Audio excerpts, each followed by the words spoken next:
Joining me in the studio is founder and director of the Plastic Surgery Clinic, Dr. Lista. Thanks for coming in. Great to be here. The Toronto International Film Festival just wrapped up yesterday, and we had Julia Roberts here, Sandra Bullock, Scarlett Johansson, Maria Bello, and they look refreshed, but they don't look pulled back. Are you finding with some of the celebrities that they're not going under the knife and they're doing more non-surgical procedures? Right. They're doing non-surgical stuff, and they're really caring about how they look. They all look great, don't they? You can tell I'm not that technical. I'm calling it non-surgical Well, stuff you know, that's to a what, doctor. Yes. That's what we call it, too. Yes. Yeah. So what are they doing and why? First of all, they have a different attitude to taking care of their skin. Right. So they all look great, not just their skin and their faces, but their bodies, because looking great's really important for them. So they work out every day. They're not Sandra eating Bullock, donuts. Brad Pitt, they're not eating donuts. They're working out. They have personal trainers. They're taking the same approach to their skin. And they're saying, look, this is an organ system I need to take care of. And they're doing skincare every day, and they're doing non-surgical stuff. And that's making a big difference. Everyone looks great. All right. Well, we're not A-listers, but what are the top 3 things we could do to take care of our skin so that we don't have to go under the knife?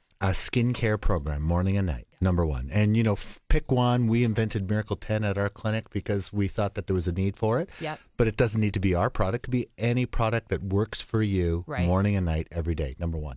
Number 2, you don't want to say everyone in the world needs Botox, but Botox is the only thing that not only treats wrinkles, but prevents wrinkles. It's scary, though, because I know people that are in their 20s that are saying they're doing it as preventative measures. You know what? It's preventative. Really? Right. So if you look at yourself in the mirror. Won't everything sag at the end? Like when they're finally 40, you're like, oh my God, this is drooping over my face. It never makes you look worse. So if you look at someone that has 11s or lines on their forehead or like lines in the brows and stuff. Right. If you have that when you're 20, then it's going to be 100 times worse when you're 40. It's super easy. It is the only thing that prevents wrinkle. And what's number 3 then? Fillers, right? So fillers are things like Juvederm, right, which fill out depressions, because as we grow older, what happens is that we lose volume, and the volume makes our skin sag. And that's what I didn't know what the difference was between like Botox and a filler. I thought they were the same thing. Right. They're really different. So Botox is generally good for the upper face, around the eyes, forehead, for lines and wrinkles. Fillers are to fill out depressions or lack of fullness. Now we have a different philosophy. Instead of pulling tight, let's fill and pull gently if we're going to pull it all. What would you say is the number 1 surgery for men and women right now when it comes to plastic surgery? Probably for both, the eyes.